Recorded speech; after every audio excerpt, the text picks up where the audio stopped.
are.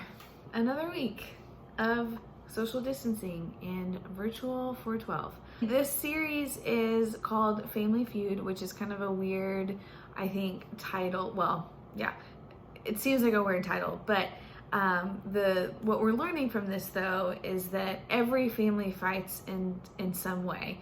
Last week we talked about having patience with our family members the way God is patient with us. When they frustrate us or annoy us, and kind of taking a different perspective on why that's happening. And we talked about, the world is made of imperfect people, therefore our families are made up of imperfect people, including you and including me, right? So last week was more just about patience when they frustrate or annoy us, and like I said, taking kind of a different perspective. This week, the big idea is forgive your family like God forgives you. This is going to be a little bit more than when they just frustrate or annoy us. We're more talking this week when our families actually really do, our family members, sibling, parent, whoever, does something that really hurts us and hurts us in a way that requires some sort of forgiveness. Okay, there are two really, really, really, really huge things that I need to say before we go any farther into this about hurt. There is a difference between getting your feelings hurt by our families and being put into some sort of danger by our family members. We've all had our feelings hurt by parents or siblings or something that we all share for sure. But the situations that go beyond just feelings getting hurt and putting us in some sort of danger is not okay.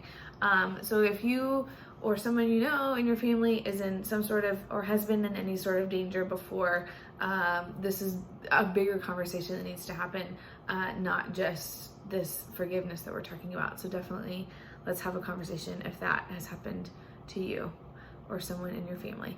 Okay, the other part that's really, really important with this is forgiving someone does not mean that you allow them to continue to hurt you, okay? If there's anyone in your life that has truly hurt you in a way, again, that's kind of more than just hurting your feelings, and it's happening repeatedly, then we also need to have a conversation, because forgiveness, like we'll talk about today, is offering grace and mercy. But if we are being physically abused in any way, that's beyond just I forgive you, and so we need to have a conversation about that. Okay, so I'm sorry, I know that was a really kind of intense way to start this off, but I know you can handle it, and it's important to kind of address those things, and so I didn't want to go any farther without naming that right now. Okay, so I want to pray for us specifically as we start this, because I think it's just really important. And I pray that you come into this place, come into my home right now as I deliver this lesson, God, and I pray for you enter the home of everyone listening on Sunday afternoon. I pray that you give us opportunities to show patience with our family members, and I pray that you also give us opportunities to show your grace and your mercy and offer forgiveness. I pray that you make the forgiveness clear and understanding in a way that we understand it, God, so that we know why we're offering this forgiveness. I pray for our families that are suffering right now, God, either physically or emotionally. I pray that you give people opportunities to seek help if there's any sort of abuse happening in any family. I thank you for just this time with our families. Ultimately, I hope that this is a time of renewal and just a growth in spirit and in our family dynamic. In your name, amen. Okay. All right. So, last week I introduced you to kind of a story where I was frustrated with my dad. And it turned out to be I was maybe being a little more dramatic than maybe I needed to be. And so today I'm going to continue that story. And, it's weird because I feel weird kind of talking about my dad, because we honestly, full disclosure, we don't have a great relationship to this day, but he is the person that I grew up with, and y'all are in middle school and will soon be in high school, and those were the years that I spent with my dad. Now as an adult, obviously I'm married, and I am choosing to maybe make my family dynamic different than the way I grew up. But, it's all about being relatable to y'all. And so I wanted to kind of, as much as it is honestly kind of hard for me to go back to those days because they weren't my favorite moments, it is important for me to kind of channel those memories and talk about those stories in the midst of this, because this is where y'all are, and so that's where I needed to be as well. Okay, so when I was in high school, as most people do, I wanted to learn how to drive. And my dad just didn't, he was a single dad, like I said before. He just didn't want to, I guess, pay for driver's ed. He didn't want to pay for his insurance. It was just easier for him to say, no, we're not going to do that. And for many, even in middle school, I remember thinking like, that's the one thing I was super, super excited about. And I, finally when I turned 15 as a freshman, it was devastating that wasn't going to happen for me. And I held a lot of resentment and anger towards him about it. But over time, so over the years, and I have said this before, but as soon as I graduated high school, I did move out and I learned how to drive, obviously, and it's fine. But I did realize that by refusing to forgive him for that, all of those years, I was really just hurting myself. It's interesting because I don't think we always think about that truly the cost of unforgiveness, so holding that resentment, sometimes costs us more than just releasing that person from whatever they've done to hurt us. When we refuse to forgive the person who's hurting us, it's actually giving that person more power over us, and that power that they have over us ends up kind of prevents us from healing. I'm sure you've heard these terms before, when we refuse to forgive people, we become bitter, we become resentful, we become untrusting of people, I think, in general. And so truly not offering forgiveness in turn ends up costing us more. I'm going to show you a video of a guy named Brant Jean. I hope I'm saying his name right. And he is the brother of Botham Jean, who was killed in his own apartment last year by a Dallas police officer. And it was an accident. There was lots of controversy around it. I'm not going to go into all the politics of what happened in that trial. But there's the video that I'm going to show you is of Brant. So he is the brother. So he's the surviving brother. And he's giving his testimony, and he's offering incredible forgiveness to this woman that killed his brother. And it was a total accident. As in not intentional. His brother was doing nothing wrong. He was in his own house. And so this forgiveness is just an incredible testimony. Now, again, this is something that I obviously hope that y'all would never experience something like this, but it's very unlikely that you will, to have to offer this type of forgiveness. But it was just so incredible, and it's so authentic, and it's just amazing. And so I wanted you to have an opportunity to see it. It's kind of intense in the sense that, it makes me cry every time I watch it. I've seen it a lot, and it makes me cry. But again, I just wanted you to take a minute and kind of watch that, and yeah, just take it in.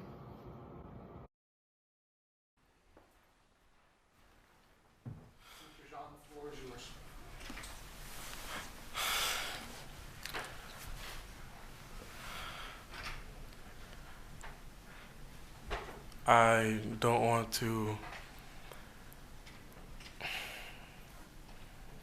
say twice or for the 100th time what or how much you've taken from us. I think you know that. But I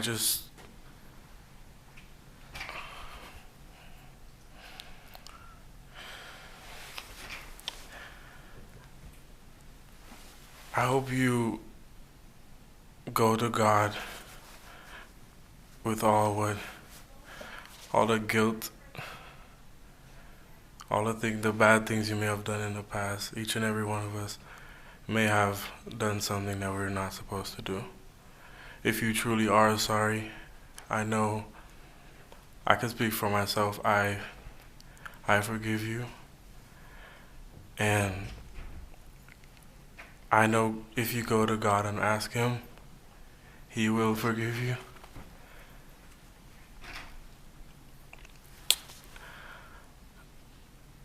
And I don't think anyone could say it. Again, I'm speaking for myself, not even bad for my family. But I love you just like anyone else. And I'm not gonna say I hope you rot and die just like my brother did, but I personally want the best for you.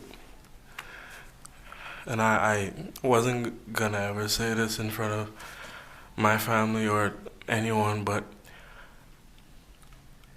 I don't even want you to go to jail. I want the best for you because I know that's exactly what both of them would want you to do. And the best would be give your life to Christ. I'm not gonna say anything else. I think giving your life to Christ would be the best thing that both of them would want you to do. Again, I love you as a person, and I don't wish anything bad on you.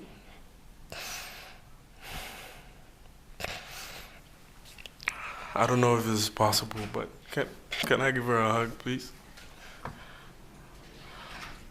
Please? Yes.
Thank you very much.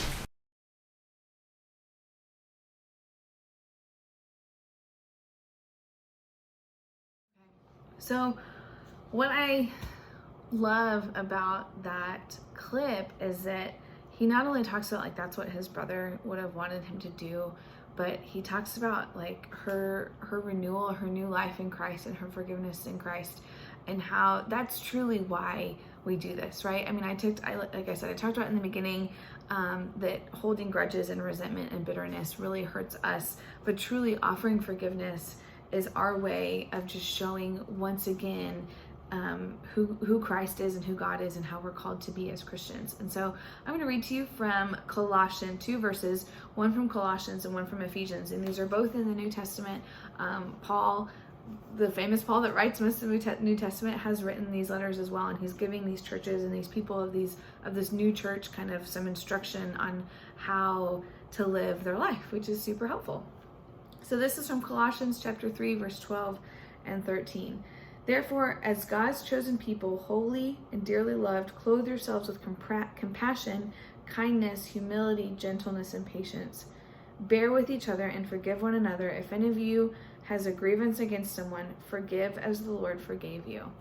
And so it's so simple. So he tells us, why do you do it? Do it because God did it, and do it because that's what we're called to do. It reminds us again, that this world is full of broken people. We're gonna be hurt. We're gonna be offended. There's always gonna be stuff that happens to us. And so Paul, from the very beginning of the church, is telling us just clothe yourself in kindness and be ready to forgive, just as God forgave you. He says it one more time in Ephesians. There's lots more than just one, but one that's very clear and obvious to us is in Ephesians, and this is in chapter 4, verse 32.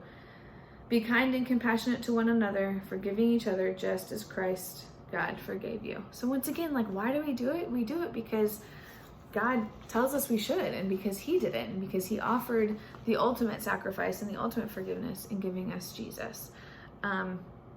Okay, so like I said, God, the ultimate forgiveness was from God by offering Jesus as a sacrifice to us. If you remember, especially since we just celebrated Easter a couple weeks ago, when Jesus is on the cross, he's offering forgiveness even to the man next to him that asked for it. He's offering forgiveness to the soldiers, to everyone that's standing there. He says, Father, forgive them, for they know not what they do.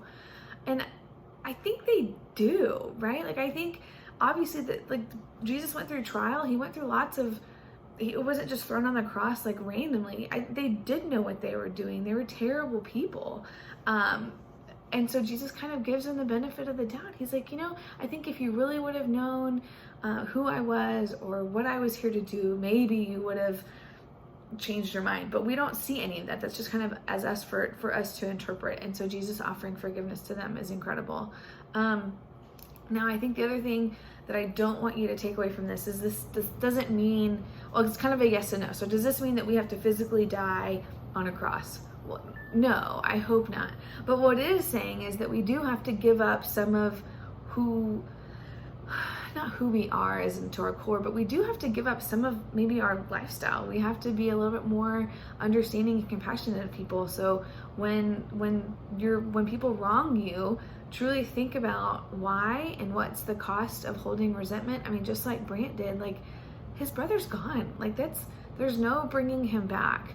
So him offering forgiveness is that kind of way of releasing that guilt and bitterness to Amber, and showing, like I said, showing who Jesus is to her in an incredible way. But it's also going against the culture, right? I mean, our camp whole thing last year was counterculture. And so sometimes we do have to kind of die to the culture and die to the world and the things that are of this world in order to be more Christ-like.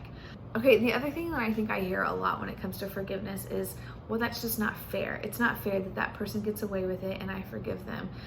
But if we go back to the root of why we do this, that the forgiveness that we've been offered in Christ isn't fair either. Right? So if we're going to play that comparison game, then we're going to lose, because the grace that we've been offered is not fair based on how we just kind of live in this world. God forgave the worst in us, and so we are called to forgive the worst in other people. And like I said at the very beginning, the cost of unforgiveness sometimes tends to be more than the cost of forgiveness. One last kind of like fun fact is forgiveness is a big deal to God. I mean, I think that's obvious, but you can probably find the word forgiveness over 100 times in the Bible. And so it's a really big deal. Now, this one is super hard for me because, like I said, I if you have done any Enneagram study, I am a 9 to the core, and 9s hold grudges. It is very hard for 9s to let go of things, and I don't say that to say that's an excuse. And that's not giving me permission to hold grudges. It just means it's that much harder for me to do it. And so me even saying these words to you is making my skin crawl a little bit, because there are people that that I've needed to forgive, and it's taking me a long time to do that, but I have done that. Again, the whole point of our family is a lot of times too, if we don't forgive them and we burn those bridges, we can't get them back. I mean, it's one thing to burn a bridge with a friend and you move on, but families are not replaceable. We can't just fill in one family member with another. They're really important to us. Okay, so once again, our kind of big idea, forgive your family like God forgives you. I know it's so much easier said than done, but if no one's here to tell you, then how are you gonna know? Just like last week, I'm gonna play a song from one of our very own. It's called Whole Heart the actual artist is Hillsong United, but Jocelyn Wilson will be singing it for you. Before I play it though, I do want to go through some of the lyrics, and just so as you're listening, you're kind of hearing some things and what they have to do with this whole forgiveness topic. So in the first verse, she says, "Hold me now in the hands that created the heavens. Find me now where the grace runs deep as your scars." So again, we talked about the whole point of forgiveness is that grace that is offered through Christ. And so she's like asking for this amazing God to hold her in this moment. And then the next part, "You pulled me from the clay, set me on the rock, called me by your name, and made my heart whole again." And that part, I think, just gets me, because we live in, again, this broken world, and we're stuck in this clay, and we're being pulled out, and we're being called by name, and our hearts are being made whole again. But we have to do something. This isn't just something that automatically happens to us. It takes some effort on our part as well, which is where that forgiveness part comes in, right? Then the chorus, here I stand high in surrender, I need you now, hold my heart now and forever, my soul cries out. So I think when we're suffering and when we're holding on to this resentment and this bitterness and we're not, this unforgiveness of someone, I feel like it is kind of our soul that's crying out for healing, and for that, for God to kind of come in and help us offer that grace and forgiveness. I'm not going to read the whole thing to you because obviously I want you to listen to it and enjoy it, but there is kind of the last couple verses that are huge. She says, healed and forgiven, look where my chains are now. Death has no hold on me because your grace holds that ground and your grace holds me now. So again, when we're struggling, when we're suffering, that isn't something that is odd or weird, or there's something wrong with you because you're holding on to things, or that you have a hard time offering this forgiveness. It's hard. It's not something that comes easily, or else we would all do it all the time and it would be easy, right? It is definitely hard. I do just remember though that as much as, we're called to do it, Paul reminded us to do it, like I read from Colossians and from Ephesians. It's not easy, but I do challenge you to kind of try, even if it's in little things, and just kind of see where God leads you in that. While you're listening to this song, I want you to reflect on who in your family you might need to forgive. Just like last week we named those people that are frustrating you, now I want you to name those people that maybe need your forgiveness. Chances are you've probably already been thinking about them for a while, especially maybe just while listening to this video. It tends to bring up things, and so definitely write them down. I think another huge part of this is you need to acknowledge your role in the conflict. So what is it that you're doing that's causing this conflict? Because conflict is never just one-sided. None of us are perfect, and so acknowledging that and kind of just seeing where you stand in this is a huge part. And if it is something that you need to own up to it and see how you can kind of help mend that relationship as well. The next part, and this part should be easy, is tell God that you want to do this and ask for help. Remember, forgiveness is often a process. It's not something that just happens instantly, like, okay, I'm done, great, moving on, now we're good. It does take a while, and so I think asking God for help in that grace and that process will be helpful. And finally, ask God to show you even if reconciliation is possible with that person that hurt you. If you think it is, then it's worth that conversation, right? And I don't think forgiveness is something that's completely one-sided either. It's definitely something that requires both parties to understand what's happening, and so that you are verbally saying, I forgive you for doing this. This is what I'm doing to kind of work towards that. And then I think that person should accept your forgiveness as well. It's definitely a two-way street.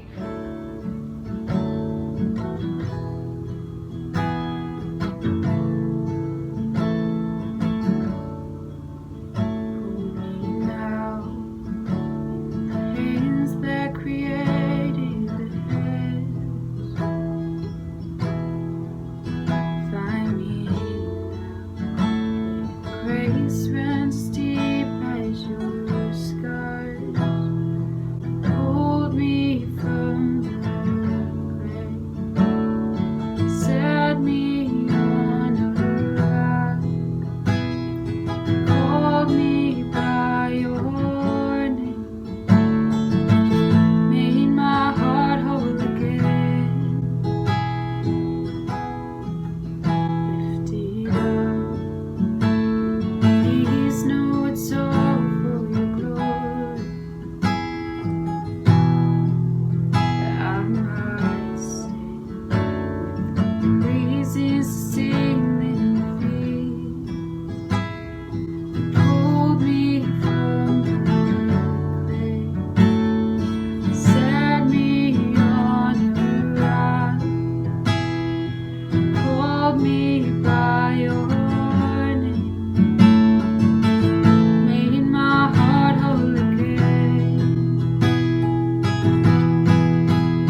So, like I said at the very beginning, if this is something that goes beyond a small family feud, if there is actual physical hurt or abuse happening, then please reach out to me and let me know, because that's not something that I'm saying that you just pray about. That's good. That goes beyond just prayer.